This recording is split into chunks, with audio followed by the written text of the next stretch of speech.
మన సభ్యులందరికీ నమస్కారం. Hi friends, this is Sahadev Varma.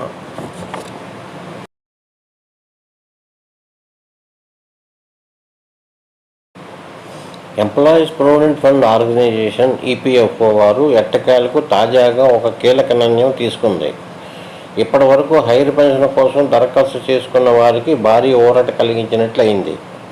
Rourkela office ప్రతిపాదించిన పార్ట్ 1, పార్ట్ 2 మరి ఏ ఇతర లెక్కింపు విధానాన్ని పక్కన పెట్టినట్లు ఈపీఎఫ్ఓ వెల్లడించింది. ఈపీఎస్ 95 పెన్షన్ పథకం పారా నంబర్ 12 ఫార్ములా ప్రకారమే లెక్కించి పెన్షన్ అందజేస్తామని ఈపీఎఫ్ఓ ప్రకటించింది.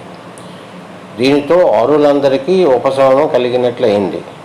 గౌరవప్రదమైన పెన్షన్ లభించేందుకు మార్గం శుభప్రదమైంది.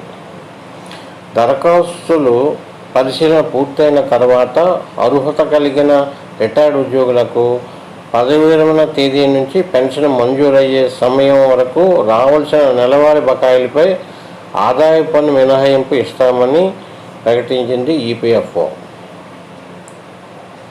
ఈ మేరకు అర్హతలపై ఈపీఎఫ్ఓ వివరణ ఇస్తూ కీలక ప్రకటన చేసింది.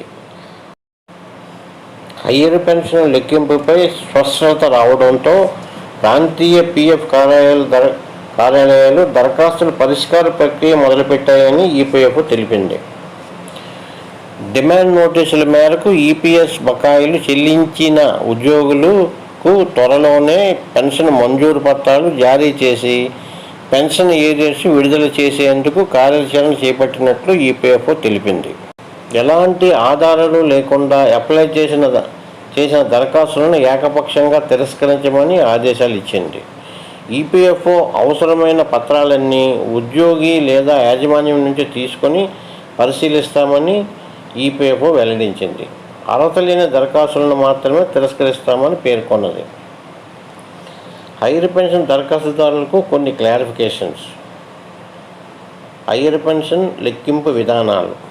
మొదటిది, ఒక ఉద్యోగి 2014 సెప్టెంబర్ 1వ తేదీ కన్నా ముందే పదవీ విరమణ చేసినట్లయితే, అంటే 58 ఏళ్ళు పూర్తయినట్లయితే ఆ ఉద్యోగికి పెన్షన్ చెల్లింపు 2014 సెప్టెంబర్ 1వ తేదీకి ముందే ప్రారంభమవుతుంది.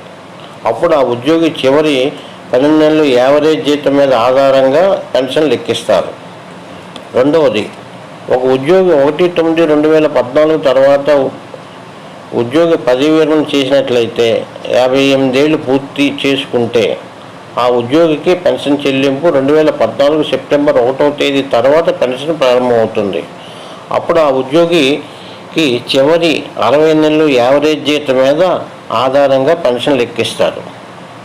మూడవది, ఒక ఉద్యోగి 1/9/2014 ముందు నుండి సర్వీసులో కొనసాగుతూ 1/9/14 తర్వాత కొంతకాలం తర్వాత రిటైర్ అయి ఉంటే 58 ఏళ్ళు పూర్తి చేసుకుంటే ఆ ఉద్యోగికి 1 సెప్టెంబర్ 2000 ముందు సర్వీస్కు ఆఖరి 12 నెలల యావరేజ్ శాలరీ మీద పెన్షన్ లెక్కించి దాని మొత్తాన్ని సెప్టెంబర్ 14 తర్వాత రిటైర్ అయిన తేదీకి ఆఖరి 60 నెలలు యావరేజ్ శాలరీ మీద రెండవ భాగంగా పెన్షన్ లెక్కించి ఈ రెండు A+B భాగాలుగా పెన్షన్లు మొత్తాలను కలిపి హైయర్ పెన్షన్ కింద చెల్లించడానికి నిర్ణయించారు.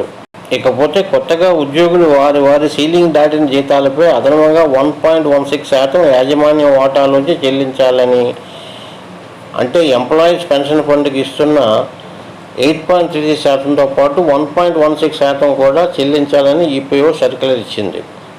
దీనివల్ల ఉద్యోగులకు అదనంగా వారి వాటాలో నుంచి ఈ హైయర్ పెన్షన్ కోసం చెల్లించవలసి వస్తుంది.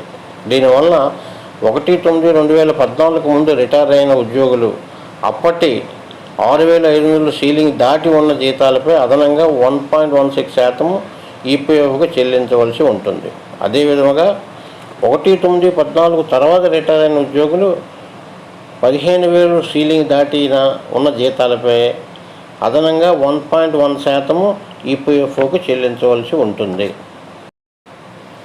ఏ ఉద్యోగికైనా 60 ఏళ్లకు రిటైర్ అయినా ఈపీఎఫ్ఓ నిబంధనల ప్రకారం అతని పదవీ విరమణ వయసును 60 ఏళ్ళుగా కాకుండా 58 ఏళ్ళుగానే తీసుకొని పెన్షన్ను 58 ఏళ్ళ నుండి లెక్కించడం ప్రారంభిస్తారు.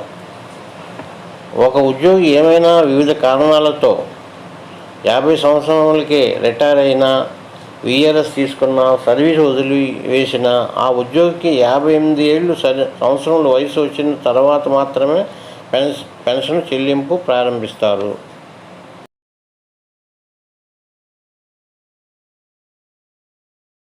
Let us hope for the best. మరి యొక్క కొత్త సమాచార వీడియోతో మీ ముందుకు వస్తాను.